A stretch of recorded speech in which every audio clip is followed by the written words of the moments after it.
శ్రీ సత్యనారాయణ స్వామి వ్రత కథ ద్వితీయ అధ్యాయం.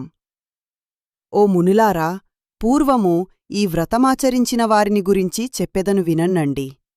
పూర్వము కాశీనగరములో కటికదరిద్రుడైన ఒక నిరుపేద బ్రాహ్మణుడు ఉండేవాడు. అతడు దరిద్రబాధననుభవిస్తూ అన్నవస్త్రములు లేక నిత్యము ఆకలిదప్పులతో అలమటిస్తుండేవాడు. పడరానిపాట్లు పడుతూ తిరుగుచుండేవాడు. బ్రాహ్మణప్రియుడగు భగవంతుడు బాధపడుచున్న బ్రాహ్మణుని జూచి దయతలచి వృద్ధబ్రాహ్మణ రూపమును ధరించి అతని ఎదుట నిలచి, ఓయ్ విప్రోత్తమా, నీవెందుకు దుఃఖిస్తూ తిరుగుచున్నావు? నీ వృత్తాంతమంతయూ చెప్పుమన్నాడు. అంతట బ్రాహ్మణుడు, ఓ మహాత్మా, నేనొక విప్రుడను, మిక్కిలి దరిద్రుడనై భిక్షాటనముతో జీవించుచున్నాను. పడరానిపాట్లు పడుచు ఇంటింటికి తిరుగుతున్నాను. నా దరిద్ర్యము పోయే మార్గమేదైన ఉన్నచో చెప్పి చేయూతనివ్వండి స్వామీ అని వేడుకున్నాడు. అంతటా వృద్ధబ్రాహ్మణుడు, ఓ ద్విజోత్తమా, శ్రీ సత్యనారాయణస్వామి సాక్షాత్తు శ్రీమన్నారాయణుని అవతారమేగదా. ఆ సత్యనారాయణస్వామిని పూజించు, నీ కష్టములన్నీ తొలగిపోతాయి. సత్యనారాయణ వ్రతమును ఆచరించుము అని చెప్పి వ్రతవిధి విధానమును విన్నవించి ఆ వృద్ధబ్రాహ్మణుడు అచ్చోటనే అదృశ్యుడాయెను. అది విన్న బ్రాహ్మణుడు సంతోషించి ఆ వృద్ధబ్రాహ్మణుడు చెప్పిన సత్యనారాయణస్వామి వ్రతమును రేపు చేసుకొనేదనని సంకల్పించుకొని దానినే తలంచుకొనిచూచు నిద్రగూడరాక ఎట్లో మరునాడు ప్రొద్దున్నే లేచి ఈరోజు తప్పక సత్యనారాయణ వ్రతము చేసుకొందునని మరల అనుకొన్నవాడై యథావిధిగా భిక్షాటనకు బయలుదేరాడు. స్వామి దయవలన ఆ రోజున బ్రాహ్మణునకు చాలా ద్రవ్యము లభించింది. దానితో అతడు బ్రాహ్మణులను బంధువులను పిలిచి సత్యనారాయణస్వామి వ్రతమును భక్తిశ్రద్ధలతో ఆచరించాడు. ఆ వ్రతమహిమ వలన ఆ బ్రాహ్మణుడు దారిద్ర్య విముక్తుడై సర్వదుఃఖములను తొలగించుకొన్నవాడై సకల సంపదలతో విలసిల్లినాడు. అది మొదలు ఆ బ్రాహ్మణుడు నెలనెలా విడువక సత్యనారాయణస్వామి వ్రతమును భక్తిశ్రద్ధలతో ఆచరించసాగాడు.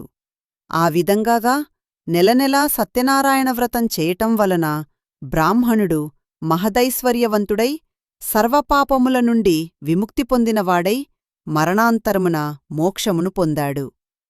భూలోకమందెవరైన ఆ బ్రాహ్మణుడు చేసినట్లు సత్యనారాయణ వ్రతమును చేసినచో వారి సర్వదుఃఖములు తొలగి సుఖసంతోషాలతో ఉండగలరు.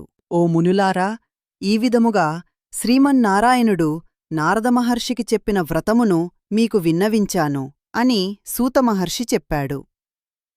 అంతట ఋషులు మరల సూతమహర్షినిట్లడిగారు, ఓ మహర్షి, ఆ బ్రహ్మణుని వలన విన్నవారెవరైననూ ఈ వ్రతమును ఆచరించారా?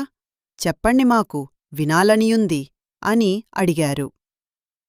సూతమహర్షి చెబుతున్నాడు, మునులారా, ఆ బ్రాహ్మణుడొకనాడు తన విభవము కొలది బ్రాహ్మణులను బంధువులను బిలిచికొని వ్రతము చెయ్యనారంభించాడు.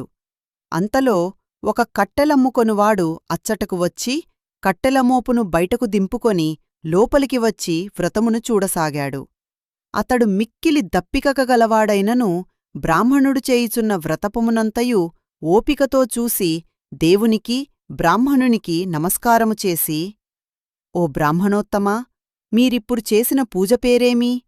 దానివలన కలిగే ఫలితమేమిటి? వివరంగా చెప్పమని అర్థించాడు. విప్రుడిట్లు చెప్పెను, ఓయి, ఇది సత్యన్నారాయణ వ్రతము.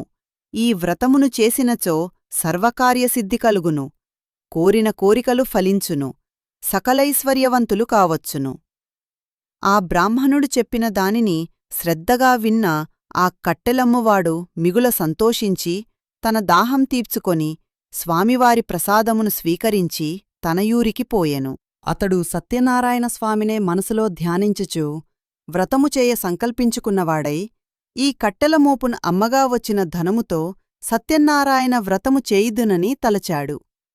అతడు కట్టెల నమ్ముటకు మరుసటి దినమున నగరములో ధనవంతులున్న ఇండ్లవైపు పోయెను. స్వామి అనుగ్రహముచే అతని కానాడు రెట్టింపు లాభం వచ్చింది.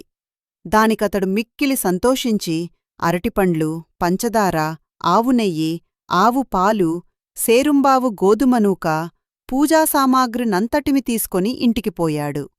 అతడు బంధువులందర్ని పిలిచి విధివిధానమున సత్యన్నారాయణ వ్రతమును చేశాడు.